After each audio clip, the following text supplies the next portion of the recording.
Hello friends, आप सभी लोगों का स्वागत है फिर से एक बार अपने यूट्यूब चैनल या सार ट्यूटोरियल में, जहां पे आज हम बात करने वाला है दोस्तों क्लास 10th का चैप्टर 5 अरिथमेटिक प्रोग्रेशन में एक्सरसाइज 5.2।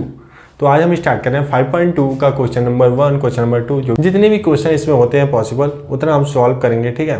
तो ज़्यादा से ज़्यादा इस वीडियो को शेयर कर दीजिए क्लास 10 के बच्चों के साथ, और मेक श्योर कि आप चैनल पर नए आए तो सब्सक्राइब किया है कि नहीं, सब्सक्राइब नहीं किया तो फटाफट कर लीजिए। हम स्टार्ट करते हैं इस वीडियो को, देखते हैं क्वेश्चन नंबर 1।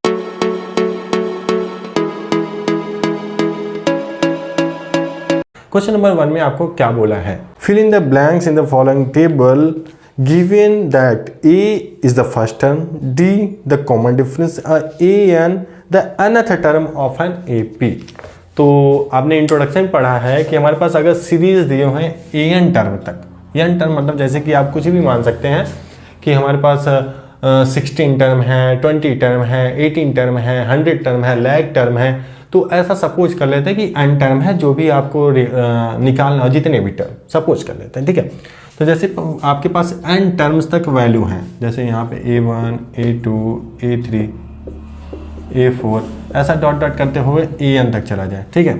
तो आपके पास अगर सीरीज दिए हुए हैं और आपको ये ना पता हो कि आपके पास कि ये लास्ट वाला टर्म क्या होगा, मतलब लास्ट वाले टर्म की वैल्यू क्या होगा, इसके लिए एक फार्मूला आता है। अगर आपके पास ये पता हो कि हमारे पास टर्म कितने होंगे, 16 टर्म तक होंगे, 100 टर्म तक होंगे, 150 टर्म तक होंगे, ठीक है।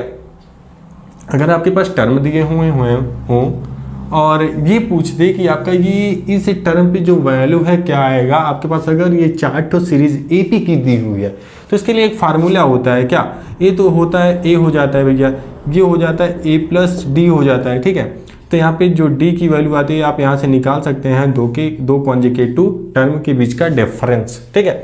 तो यहाँ पे एक फार्मूला लगता है ए एन यहाँ पे क्या होगा, जितने भी आपके पास टर्म होते हैं, बाय द वे सपोज कर लेते हैं अगर ये 100 टर्म तक है, पूरा आपका सीरीज 100 टर्म तक आपको वैल्यू निकालना है, जो 100 टर्म पे जो वैल्यू है, तो आपके लिए फार्मूला होता है ए 100 हो जाएगा, ए एन के जगह पे 100 हो जाएगा। उसके बाद फार्मूला क्या होता है, ए प्लस एन माइनस 1 डी। ध्यान से समझिएगा, फर्स्ट टर्म सबके लिए फर्स्ट टर्म होगा, तो यहाँ पे जो भी आपके पास फर्स्ट टर्म है A1 है तो A1 रख देंगे, या आपके पास कोई वैल्यू रहती है 2, 4, 6 कुछ भी रहता है उसकी वैल्यू रख देंगे। फिर क्या होता है यन क्या है, हमने बोला 100 टर्म तक निकालना है, तो यन की वैल्यू 100 हो जाएगी माइनस का 1। और डी क्या होता है, यहाँ से हम निकाल देंगे कोई भी 2 कॉन्जुगेटिव नंबर लेते हैं उनका डिफरेंस डी हो जाएगा, ठीक है। तो यहाँ पे आपको पास ए 100 की वैल्यू मिल जाएगी और ये फार्मूला उसी का होता है। तो यहाँ पे हो जाएगा ए प्लस 99 डी ना। अगर 100 टर्म है तो एक को कम करके 99 डी, अगर ए 99 टर्म होता तो क्या होता, ए प्लस 98 का डी हो जाता, ठीक है। ये तो हो गया फार्मूला वाली बात, इंट्रोडक्शन में हमने पढ़ा था। यहाँ पे क्वेश्चन सॉल्व करने हैं तो थोड़ा सा एक बार हम ये फार्मूला देख लेते हैं। जो एक्सरसाइज आपका 5.2 है, इसी फार्मूले से सभी क्वेश्चन सॉल्व होंगे, ठीक है। तो सबसे इंपॉर्टेंट बात है कि ये फार्मूला आप जानते रहिए, आपको याद होना चाहिए, और कैसे आता है हमने बता भी दिया है इंट्रोडक्शन में, ठीक है। अगर आप लोग नहीं देखा इंट्रोडक्शन पार्ट तो जाके देख सकते हैं। और हम देखते हैं यहाँ पे क्वेश्चन नंबर 1 में क्या बोला है कि fill in the blanks in the following table, a is the first term, d is the common difference, a n is the another term. तो आपको यहाँ पे जो भी ब्लैंक्स दिए हुए हैं उसको आपको फिल करना है। तो पहले में देखिए ए की वैल्यू आपको दे रखी है, पहले में देखिए पहला फिल इन द ब्लैंक्स में ए की वैल्यू 7 है, डी की वैल्यू 3 है, एन की वैल्यू 8 है, तो ए एन की वैल्यू आपको निकालनी है। तो हमने बोला था टर्म जितने होंगे ए एन की वैल्यू उतनी हो जाएगी एन की वैल्यू, ठीक है।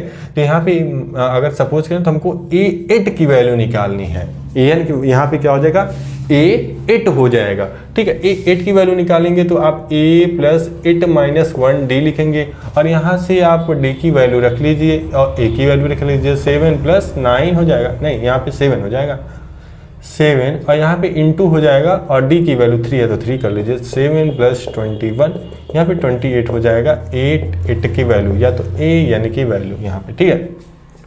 नेक्स्ट देखें माइनस 18 है, ए की वैल्यू है आपकी।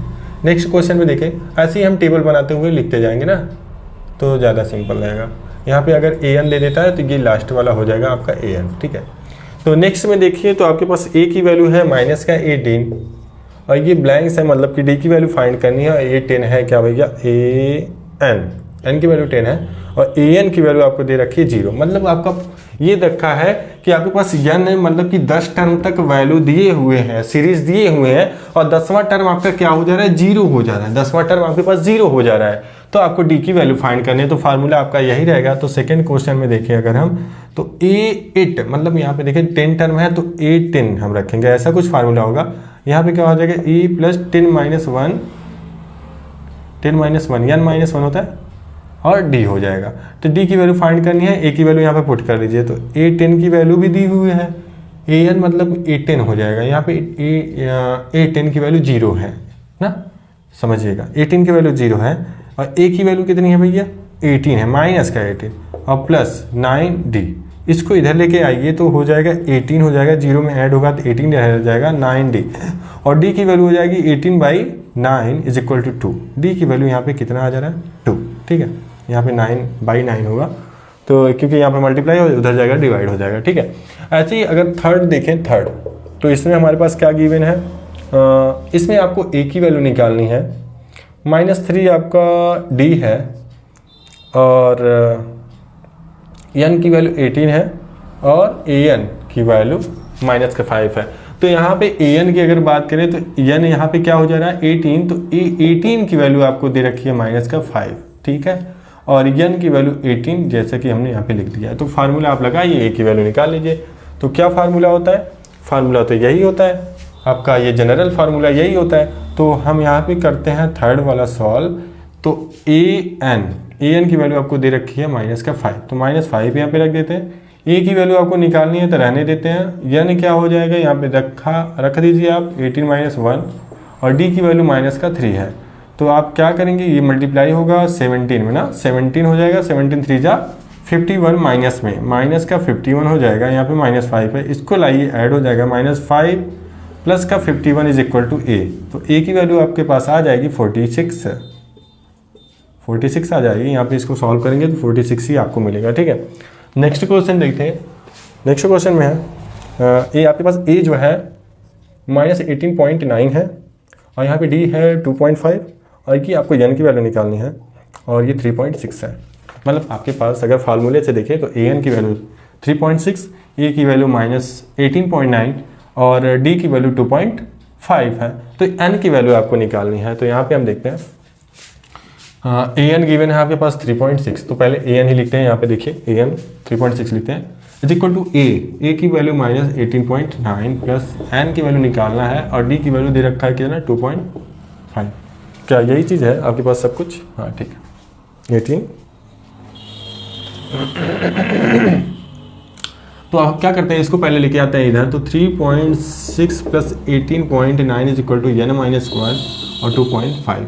इसको सॉल्व करते हैं तो 9 और 6 कितना हो जाएगा जी, 15 का 1 हो जाएगा, 15 का 5 हो जाएगा, कैरी 1 होगा, तो 8 और 3 11 और 12 हो जाएगा, पॉइंट यहाँ लगेगा, एक कैरी होगा तो यहाँ पे 22.5 और n-1 यहाँ पे 2.5। यहाँ पे देखेंगे पूरा का पूरा मल्टीप्लाई हो रहा है, इधर आएगा डिवाइड हो जाएगा, तो 2.5 अपॉन में 2.5 इज इक्वल टू n-1। अगर हम 10 से मल्टीप्लाई कर दें तो हमको n-1 की वैल्यू क्या मिलेगी, यहाँ पे 225 हो जाएगा, 225 हो जाएगा और 25 हो जाएगा।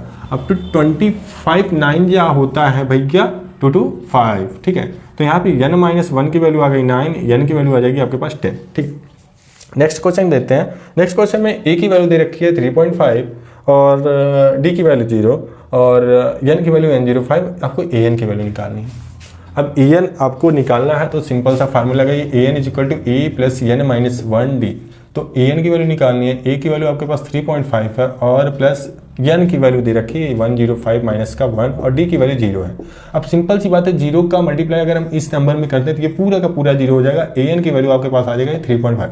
एक चीज़ यहाँ से आपको समझ में आया होगा कि अगर a आपके पास 3.5 है और d आपके पास 0 है, तो मतलब यहाँ पे समझिएगा जो नेक्स्ट आपको टर्म मिलता है a2 जो मिलता है उसमें क्या होता है, a प्लस d होता है। तो d अगर 0 है तो हमेशा a ही आएगा। नेक्स्ट टर्म जो a2 है वो भी a आ जाएगा। a3 अगर निकालेंगे वो क्या होता है, a प्लस 2d और d की वैल्यू 0 होती है, पूरा 0 फिर से a आ जाएगा। a4 की वैल्यू a आ जाएगा, मतलब an की वैल्यू आपके पास a आ जाएगी, चाहे जितने टर्म हो आपको वही ए की वैल्यू ही मिलेगी। तो यहाँ पे देखिए ए एन की वैल्यू 3.5 मिल रहा है, मतलब यहाँ पे ए एन आपका क्या हो रहा है, अगर हम यहाँ से देखें तो एन टर्म आपका क्या है 105, तो ए 105 आपके पास 3.5 ही मिल रहा है, मतलब ए 105 आपको ए ही मिल रहा है, ए 105 आपको क्या मिल रहा है, ए की वैल्यू ही मिल रही है। ठीक है, तो आई होप आपको ये फर्स्ट क्वेश्चन समझ में आया होगा। नेक्स्ट क्वेश्चन हम नेक्स्ट वीडियो में बात करेंगे।